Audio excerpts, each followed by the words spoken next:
अस्सलाम वालेकुम फ्रेंड्स, उम्मीद करती हूँ आप सब लोग खैरियत से होंगे। आज मैं आपके लिए आई हूँ क्लास 9th चैप्टर नंबर 3 का लेक्चर नंबर 10। आज का हमारा बहुत ही आसान और शॉर्ट सा टॉपिक है। आज का टॉपिक का नाम है न्यूक्लियर नंबर, और न्यूक्लियर नंबर का ही दूसरा नाम होता है एटॉमिक मैस। एटॉमिक मैस जो होता है यानी कि ये एटम का मैस है। सबसे पहले हम जो है वो इसकी डेफिनेशन लिख लेते हैं एटॉमिक मैस की। एटॉमिक मैस की डेफिनेशन डिस्कस कर लेते हैं। सबसे पहले एटॉमिक मैस यानी एटॉमिक मैस का ही दूसरा नाम है nuclear number. Sum of the sum of number of proton and neutron in the nucleus of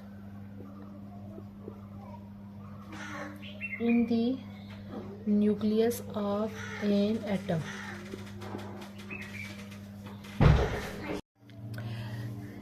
यानी कि पीछे हम डिस्कस कर चुके हैं कि जो प्रोटॉन कहाँ पे होते हैं।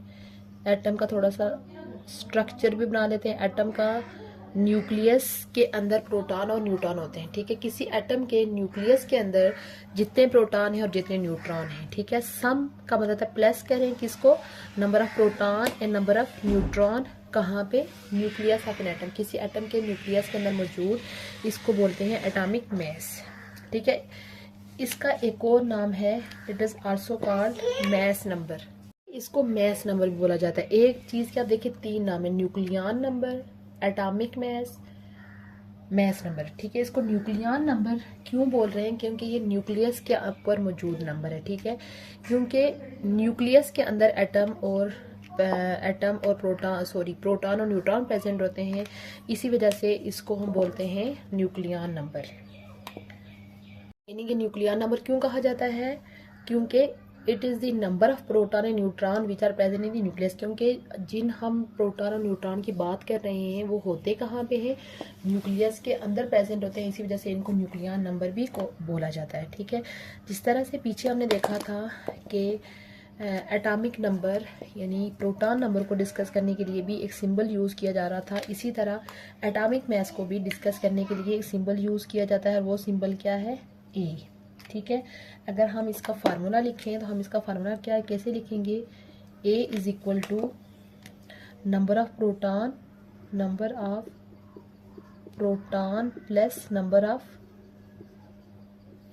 Of neutron. ठीक है, प्रोटॉन और न्यूट्रॉन को प्लस करें तो हमारे पास क्या निकल आएगा, एटॉमिक मैस निकल आएगा। सपोज अगर हमें किसी क्वेश्चन में ये पूछा गया हो कि एटॉमिक मैस इतना है, उसके अंदर से नंबर ऑफ न्यूट्रॉन फाइंड करें, तो हम इसी फार्मूला को रीअरेंज करेंगे। नंबर ऑफ न्यूट्रॉन को इधर करके इसको हम जब दूसरी तरफ लेके जाएंगे तो यही फार्मूला हमारे पास न्यू अरेंज जो कि कैसे बन जाएगा, number of neutron is equal to A minus number of proton. यानी कि एटॉमिक मैस के अंदर में से आप प्रोटॉन को माइनस कर लें तो हमारे पास नंबर ऑफ क्या निकल आएंगे, न्यूट्रॉन निकल आएंगे।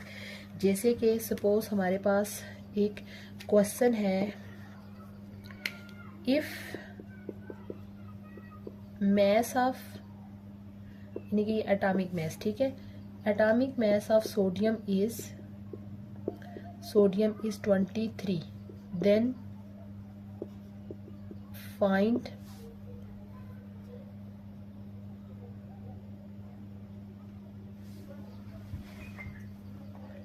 atomic mass of sodium is 23 and atomic number is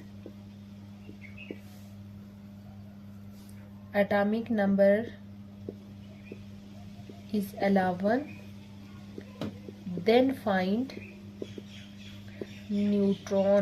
number of neutrons. यानी क्वेश्चन क्या है कि अगर सोडियम का जो मैस है वो 23 है और उसका एटॉमिक नंबर 11 है तो फाइंड करें नंबर ऑफ न्यूट्रॉन्स।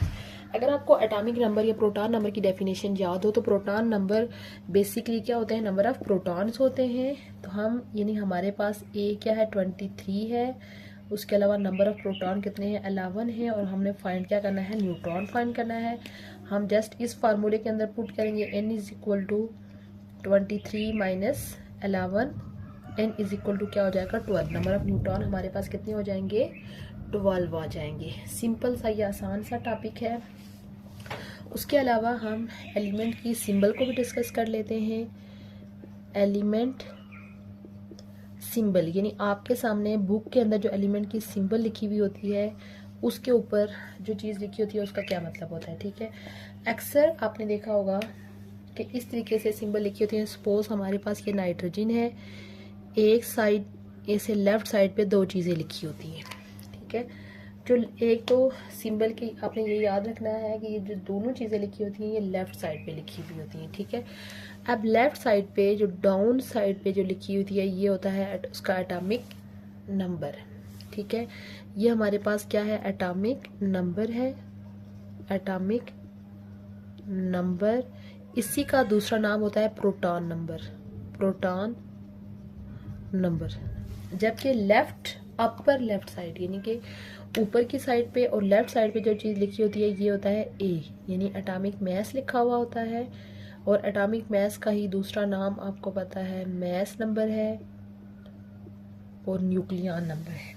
ठीक है, इसी तरह से आप कोई भी सिंबल उठा लें, C12 ये उसका एटॉमिक मास है और ये इसका एटॉमिक नंबर है।